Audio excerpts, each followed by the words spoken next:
2 weeks ago, we presented a series of one-on-one conversations on the issues raised by the conduct and the investigation of President Clinton in the Monica Lewinsky matter.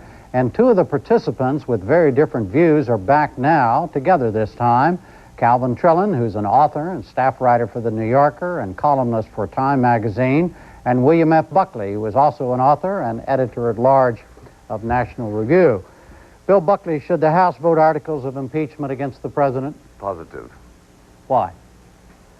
Why? Well, for the reasons enumerated. The fact of the matter is that that he is proven guilty of disreputable behavior. His reasons for doing it are self-serving, legalistic, formalistic. The gravity of what he did is measured by the impact of it. The fact that you're devoting the entire program to it and have on several occasions is an index of that gravity. And the wonderful resilience of the Constitution is that it provides for situations in which a miscast leader can be removed without upsetting anything. I remember The Economist pointed out that a great tribute to the Constitution was that when Nixon resigned from office, there were 2 policemen outside the White House. It is a tribute to that resilience, I think, that grown-ups should now face and do the right thing. What do you think grown-ups should do, Mr. Trillin? Well, if they're in the Congress, I don't think they should vote for impeachment. I would agree with a lot of what Bill Buckley said, but the reason I don't think that he should be impeached, and this will, I think, warm the cockles of Bill's heart, is that I am a strict constructionist of the Constitution. And the Constitution says that impeachment is reserved for treason, bribery, and other high crimes and misdemeanors. If it weren't for that other, I might find some argument in it. But, and if I hadn't heard Professor Walent say that originally it said other high crimes and misdemeanors against the United States, it's obviously put in there to remove a president from doing the job that he is not doing properly and doing illegally. And this simply doesn't rise to it. I don't think I'm sure that the framers did not say you can impeach for disreputable behavior. They didn't say you can impeach somebody for dissing the House Judiciary Committee or for being insufficiently contrite or the maddening kid in the class who always seems to get away with anything. These things might be irritating, but I don't think they're impeachable constitutionally. Yes, go ahead. I think it's hard to say how the framers, if they were confronted with the situation, would react. But it seems to me that a general sense of what was considered permissible in the company of these men would have made what Mr. Clinton did inconceivable. He lied under oath. He asked the American people to please believe him when he said such and such a thing. It was incorrect. And he proceeded from that moment on manifestly to hope he would get away with it. If it hadn't been for that dress, he would be right now pleading that he had never done anything.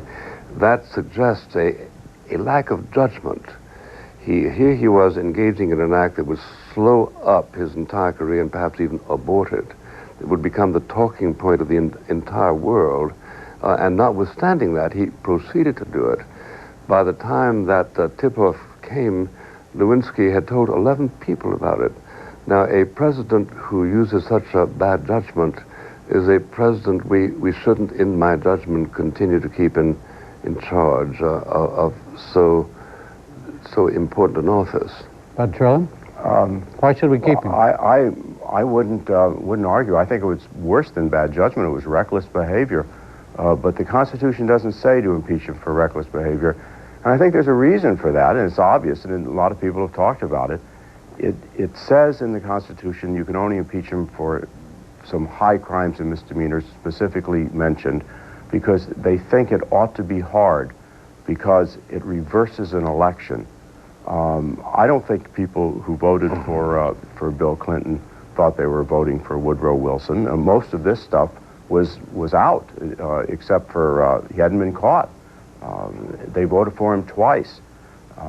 They voted again in the midterm election in a way that everybody has interpreted as support. They consistently say they want him to stay in office. 66 or 70% of the people, it's quite a few more people than actually voted for Bill Clinton.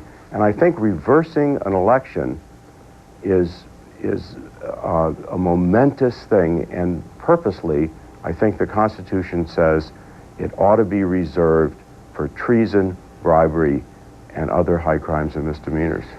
Jim. Yes, sir. It does not reverse the election. The election voted for him as president and for Al Gore as vice president. If he is impeached and convicted, Al Gore, the people's choice, becomes president. When Nixon was chased out of office, who became president? Ford. Nobody ever voted for him, but nobody thought that by impeaching Nixon, they were reversing the election of Nixon, who won, by the way, much more widely than Mr. Clinton did just 18 months before he was taken out of office. Sorry? Yeah, I was just going to say, let's talk about the public opinion polls and how the public feels about this, because we spent the first part of the program on the polls. You all heard what the regional commentators say about this. Beginning with you, Bud Trillin, do you think that should influence the members of the House of Representatives, what the public opinion polls think, or other measurements of public opinion What say does on the this? Constitution say about that, Bud? The Constitution is mute on that subject. I think that they should vote their conscience, of course. I can see times when the president's behavior would be so egregious that he would be unable to rule, but then, of course, he wouldn't have a 66 or 70% approval rating. I don't think necessarily that the fact that the polls show this or the elections show this, everybody takes whatever he wants to from an election or a poll. I think they have a right to vote whatever they think. However, I don't think that their vote really, and I think they're going to vote whatever they think no matter what it is. Would you feel differently, Mr. Trillin, I guess is what I'm saying, Bud, would you feel differently if the polls showed, say, 67% of the people wanted President Clinton out of there? Would you feel any differently about the argument about whether or not he should in fact be impeached? I would feel that the argument that he is so weakened, I mean, often the example of what if the president is a drunk, or what if the president is just what would be called in the South, sorry, won't come out to play. Then should he be run out of office?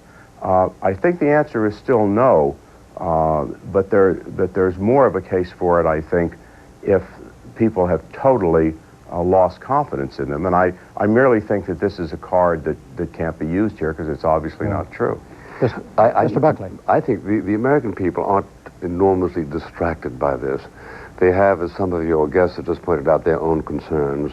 Those concerns tend to be comprehensive. But to suggest that because the people are laggard on something like this, a judiciary committee ought not to be impaneled, ought not to pursue the evidence, ought not to make its recommendations, is simply to fail to recognize that there's often an obligation of leadership. The overwhelming majority of the American people were not in favor of liberating the slaves. They were certainly not in favor of going to war with Hitler, 81% opposed. They weren't in favor of the Gulf War. But from time to time, duty has to be done. And the question is, how would the people react? I think this is absolutely predictable, that if he is indeed impeached next week, there will be nothing that suggests a harsh negative reaction. People will accept it. Now, on the acceptance issue, well, first of all, do you agree with that, Bud Trillin, that the people will accept it? I don't think the people are laggard. And as you know, when I was on this program a few weeks ago, I identified my wife and me as the American people, since we've been precisely what the polls have shown from the start of this. I don't think, I'll ask my wife when I get home, but I don't think we've been laggard. I think we understand what's going on. 70% of the people think he did this, 60% think he did that. I think that they think, not surprisingly, since I'm the American people, just what I think, that yes, he did it, but it doesn't rise to the level of impeachment. But I would agree with Bill that the congressman, I don't think, should be should be attacked for voting what he thinks is right, no matter what the polls say. Bill Buckley, back to your acceptance point. If, in fact, this goes to the floor, I mean, we know it's going to the floor, but let's say that the House of Representatives on Thursday or Friday voted out at least one article of impeachment, and it's done by, let's say, a 3 or 4 vote margin, and let's say it's overwhelmingly Republicans vote for it and overwhelmingly Democrats vote against it. Will that affect the acceptance level by the American people if it's a straight party line vote, as it was in the impeachment committee itself? I think to a certain extent it will. The closeness of a vote tends not to be remembered the day after. People remember who won an election, not by the margin with which he voted. But I do think that if the impeachment carries, a certain number of people are going to say there is a moment of gravity that the American people have to respond to. And to use my own phrase, if they are grown up about it, they won't think it's catastrophic. How many people, including Democrats, said this is unacceptable behavior? Well, if it's unacceptable, how can we accept it? Or is it that language has to be revised in order to accommodate Mr. Clinton's record? Well, how do you come down on the acceptance question, Bud, on this, whether or not, if it remains a straight party issue, a straight party vote all the way to the end, all the way to the end of this week, I'm saying, you think that's going to be a problem?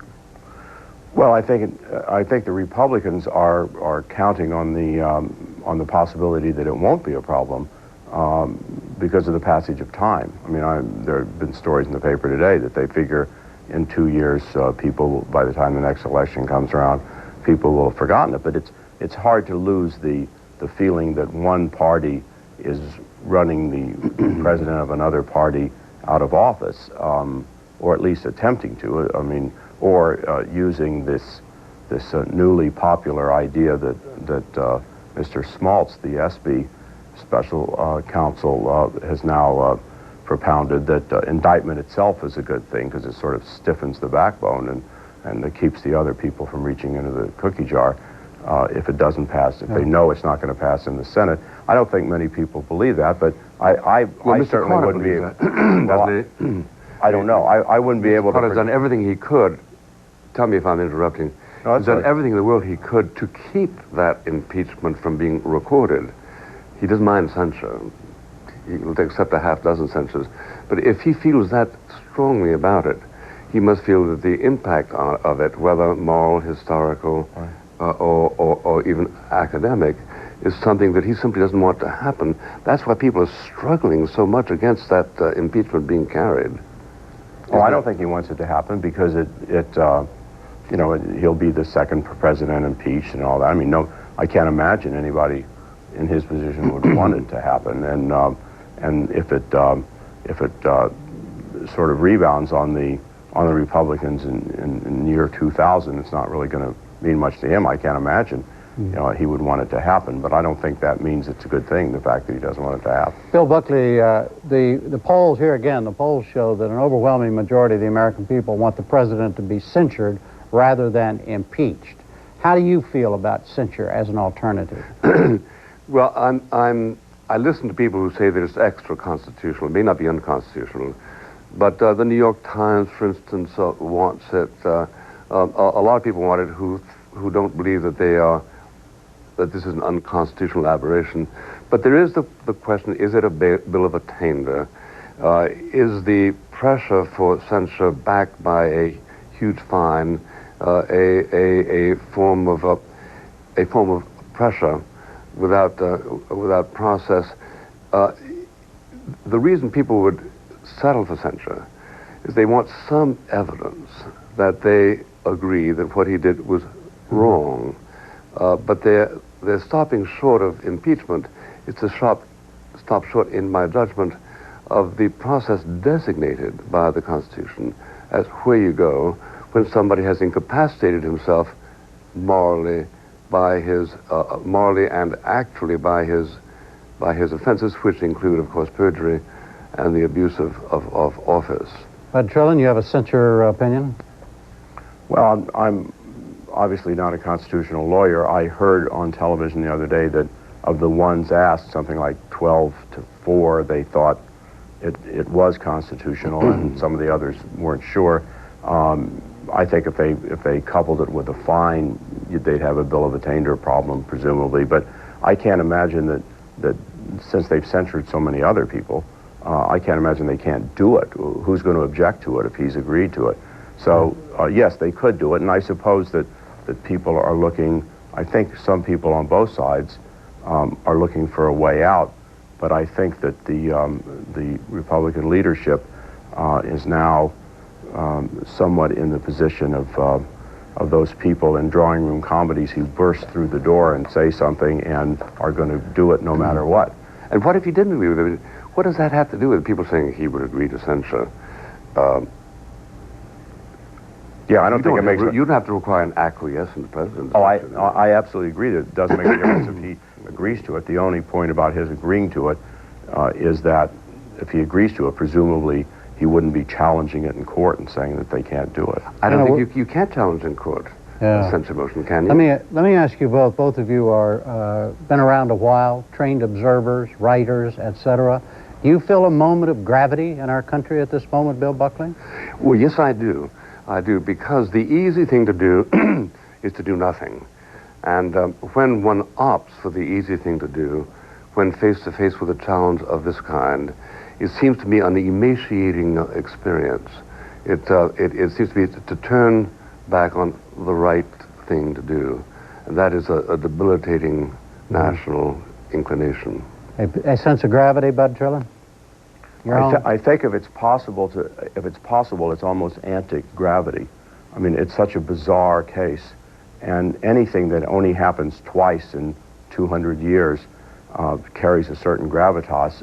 But if the second time the question before the Chief Justice of the Supreme Court in the Senate, as 100 silent senators sit there, is, did he touch her breasts or didn't he touch her breasts?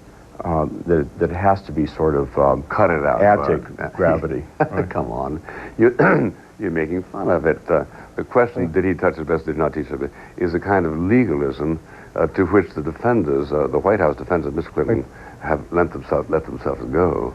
It's yeah. All I'm saying is that that's what would have to be dealt with. I don't think that the framers thought of that as what we would be talking about on the second time that the impeachment of a president reached the Senate. What do they think about the war of Jenkins' ear? I don't think they had any thoughts of the war of Jenkins' ear, Bill. Bud Trillin, Bill Buckley, thank you both very much.